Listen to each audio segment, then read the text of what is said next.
Hello everyone, आप सभी का एक बार फिर से स्वागत है हमारे YouTube channel Shankarnath education point पर।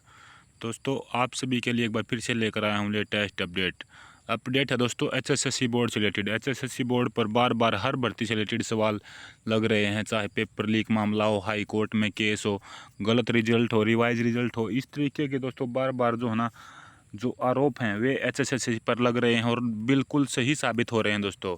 इसी तरीके की इन्फॉर्मेशन इस वीडियो में दोस्तों मैं आपको बताऊंगा। उससे पहले यदि आप चैनल पर पहली बार आएँ तो चैनल को सब्सक्राइब कर लीजिएगा, बेल आइकन दबाइएगा, व्हाट्सअप ग्रुप और टेलीग्राम चैनल को ज़रूर ज्वाइन कीजिएगा, लिंक डिस्क्रिप्शन बॉक्स में मिल जाएगा।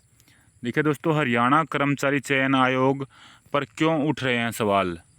जब हरियाणा में 2019 के विधानसभा चुनाव हुए थे तो दोस्तों भाजपा ने 75 पार का नारा दिया था। भाजपा नेतृत्व इतने आत्मविश्वास में था कि प्रदेश की जनता जब लोकसभा में 10 सीटों पर जीत दर्ज करवा सकती है तो विधानसभा में भी 75 से ज़्यादा सीटों में झोली भर लेगी। प्रदेश की जनता ने उन्हें 40 सीटें दी, मगर तब 75 पार का नारा देने वाला सबसे 75 पार का नारा देने का सबसे बड़ा यह था कि दोस्तों हरियाणा कर्मचारी चयन आयोग की तरफ से लगभग 75,000 नौकरियां मेरिट के बेस पर देना था। उनमें से दोस्तों 75,000 बस नाम है बताने का कि भी 75,000 देना था। वो तो सब बोर्ड को, सरकार को, विपक्ष को, सबको पता है कि कितनी नौकरियां दी गई थी।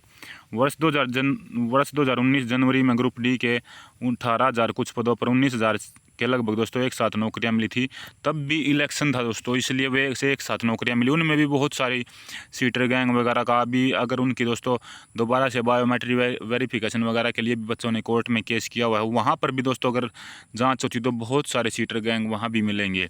उसके बाद क्या, प्रदेश में नौकरियां देने का चारों तरफ माहौल बन गया था कि भी जो हरियाणा में है ना वो मेरिट बेस्ड नौकरियां लगी हैं।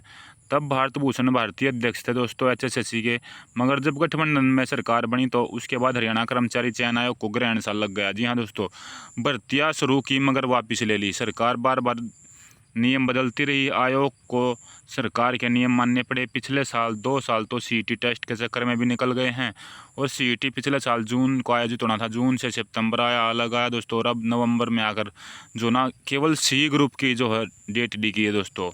यानी सी ग्रुप का पहले सीईटी होगा, उसके बाद फॉर्म वगैरह निकलेंगे। तो देखिए बहुत ज़्यादा को नौकरी नहीं मिल पाई है। पुलिस का पेपर लीक हो गया था, फिर हरियाणा कर्मचारी चयन आयोग की साख गिरी थी, दोबारा पेपर हुआ तो भर्तियों पर सवाल उठ गया, और जब अभी तक जो ना ज्वाइनिंग पर रोक है और कोर्ट में केस उसका चला हुआ है। ग्रुप डी खेल कोटे की वेटिंग सूची के उम्मीदवार धक्के खा रहे हैं, कभी अपना सर्टिफिकेट लेके आओ, कभी कोर्ट में जाओ। प्रदेश सरकार ने कई बार चयन सूची की वैधता बढ़ाई है, लेकिन यह चयन पूरा नहीं हो सका। मगर आयोग ने यह सूची जारी नहीं कर पा रहा कि अब पुलिस सब इंस्पेक्टर की भर्ती के लिए चयन आयोग के एक सदस्य के नाम पर जो रणधीर सिंह गोल्डन के बेटे के साथ जो केस आया दोस्तों 49 लाख रुपये देने का, यह अलग बात है कि इस केस में जांच गहनता से जांच ही नहीं कर रही, क्योंकि दोस्तों मामला सरकार की छवि का भी है। तो अगर आरोपी विनोद जो इसका कि नाम आ रहा है दोस्तों पैसे लेने के बीच में, खरड़ ने आयोग हटाए गए सदस्य सत्यवान शेरा का नाम प्रयोग कर पैसे हटे हैं तो भी सच्चाई सामने आनी चाहिए।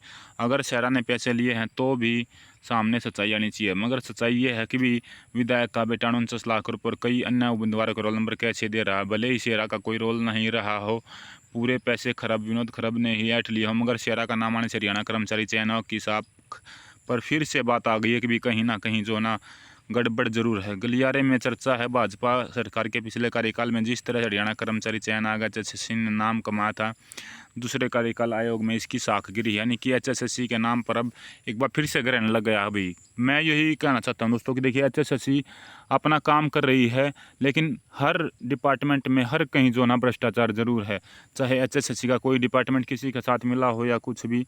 लेकिन जो अब भी है हरियाणा की भर्तियों में जो ना बिल्कुल विश्वास सा उठ गया सभी कैंडिडेट का, चाहे कोई लाइब्रेरी में तैयारी करता हो, कोचिंग सेंटर पर जाता हूँ। अब सीईटी देखिए दोस्तों कितने दिनों की डेट डलते डलते जो ना अब आखिरकार 5 और 6 नवंबर को डिसाइड हुआ है, और अभी भी शायद 5 या 6 नवंबर को नया हो, क्योंकि एमटीएस का डिस्क्रिप्टिव है या फिर 1-2 पेपर और 5 या 6 नवंबर को आपका आ रहा है। तो वो भी डेट अभी बदली जानी है, और शायद जो पंचायत इलेक्शन अभी कहीं ना कहीं उनका मुद्दा भी सरकार पर पड़ा हुआ है, तो दबाव में सरकार बोर्ड सभी पर है। और एचएसएससी पर तो लगातार पेपर लीक वगैरह, सीटर गैंग, अलग अलग तरीके से जो ना आरोप लग रहे हैं। तो दोस्तों आपसे तो मैं यही कहना चाहूँगा कि भाई आप अपनी तैयारी करते रहें, कहीं ना कहीं किसी ना किसी भर्ती में तो ज़रूर होगा, जो भी भर्ती हरियाणा सरकार ले या केंद्र सरकार ले, चाहे फिलहाल रेलवे के एग्ज़ाम चल रहे हैं वहाँ पर हो, तो अपनी तैयारी को आप कंटिन्यू रखें। अभी इस वीडियो में फ़िलहाल इतना ही दोस्तों, यही आपको अवगत कराना चाहता था। धन्यवाद। जय हिंद, जय भारत।